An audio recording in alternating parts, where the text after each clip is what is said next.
Welcome back. Now we are this week and next week away from completing our study in Second Timothy.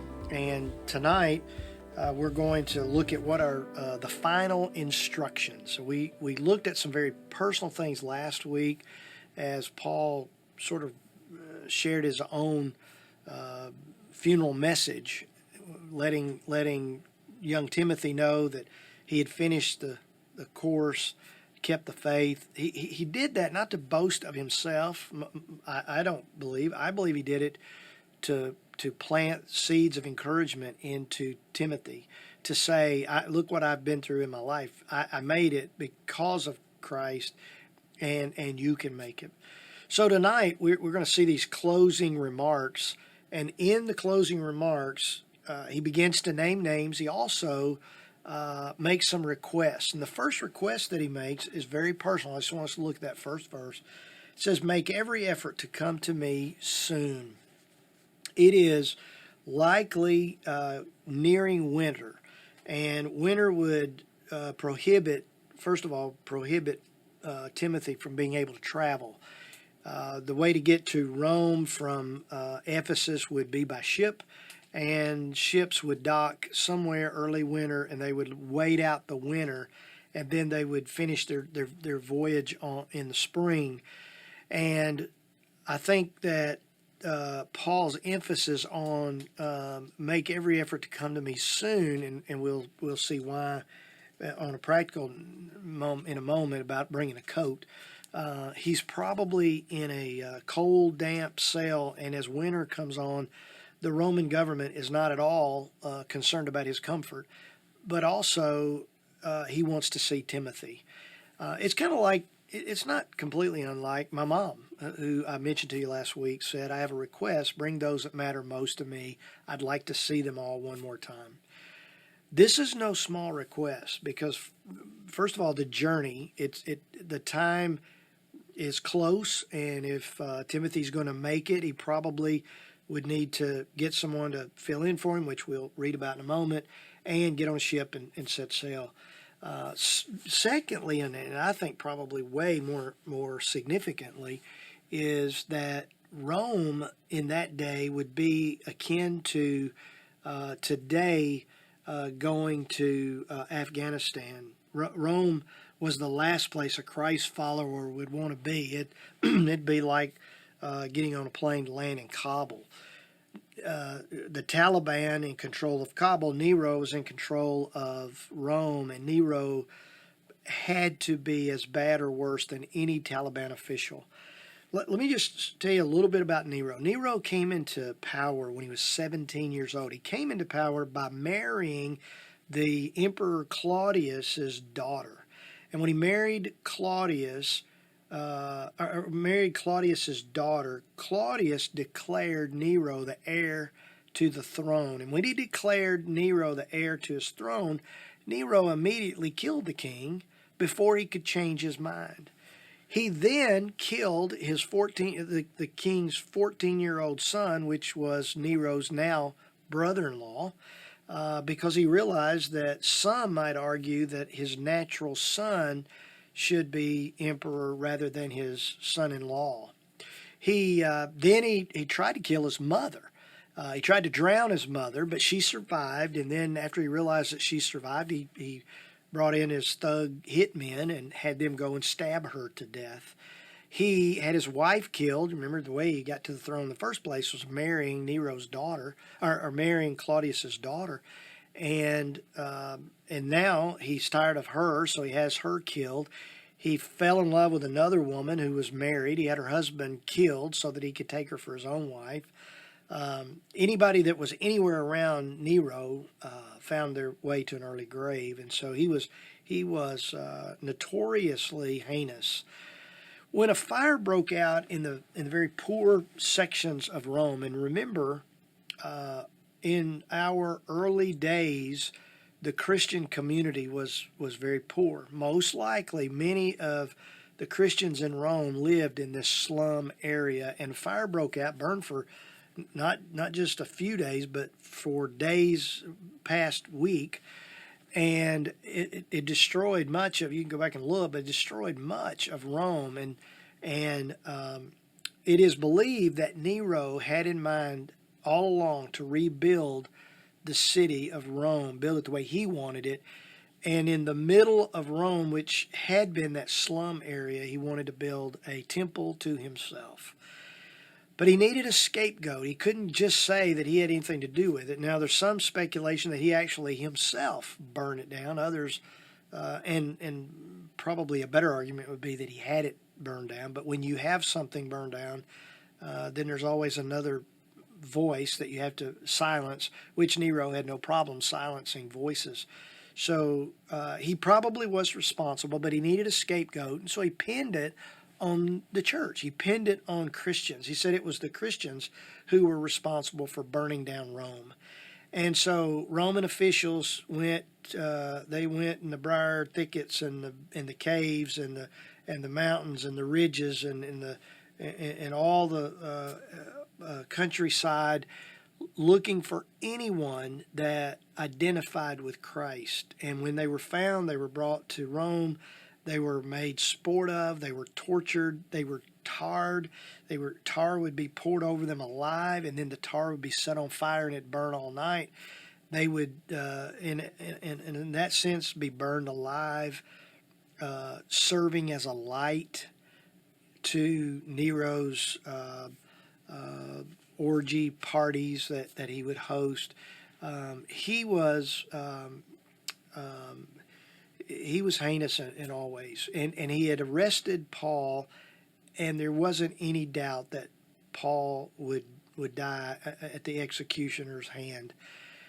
But when Paul did die, history tells us that Nero died days after Paul by suicide. He saw the reality of his enemies closing in, not enemies of Rome, but Romans that were his enemies, that had had enough of Nero, and they were closing in. He put a cloak over his head, rode out into the countryside to a trusted friend, learned of the plot, and took a knife and cut his own throat. So Paul said, "Do your best to come and see me," and he said, "Make every effort to come soon," because he knew that crazy Nero would soon execute him. He also knew that if he were to survive or to live past the few months, he would have to endure a hard winter, and that code he asked for in a moment was part of why he wanted him to come.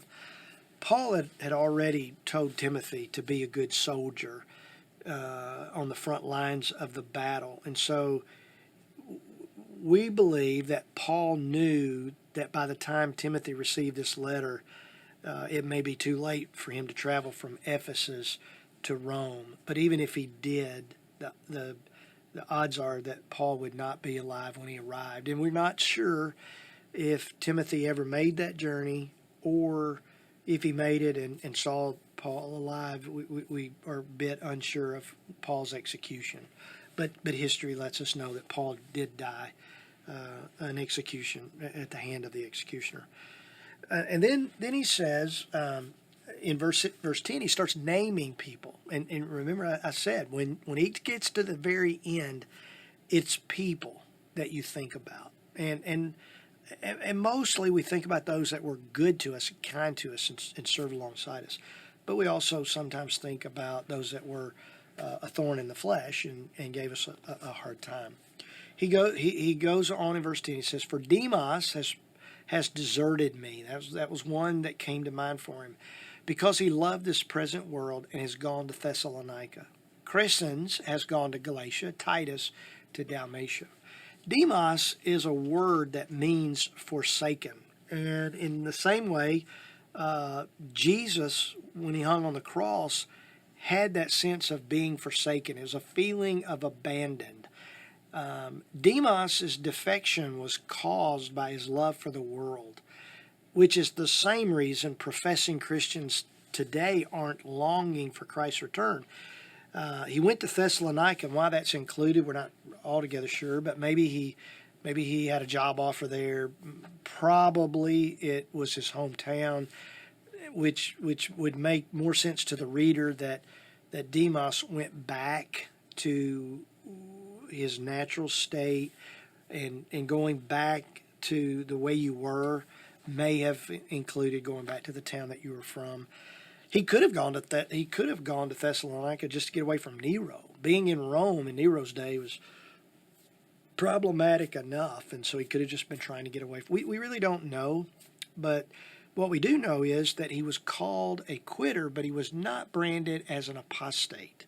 We read that and we say, "For Demas has deserted me." We immediately look down on this person named Demas, but John Mark did the same thing, and it may be that Paul's putting them in the same category, because John Mark was never considered an apostate. Quitter, yes, but not an apostate. In Acts 13, Paul tells the story of how he and Barnabas and John Mark were on a missionary journey, and John Mark returned. Verse 13 says, Paul and his companions set sail for Paphos and came to Perga in Pamphylia. John, however, left them and went back to Jerusalem. John Mark left and went back to Jerusalem. He went to where it was more comfortable. He mentions Crescens and Titus. They too seem to have left, but Paul doesn't express disappointment. So they may not have left kind of sneaking away. They may have had an assigned leaving. They may have had a calling or a sense of calling. We certainly know Titus, because we read the letter to Titus a few months ago. We know that Titus had thick skin, so I can't imagine that he would cower away. I think more likely he just sensed a calling to leave.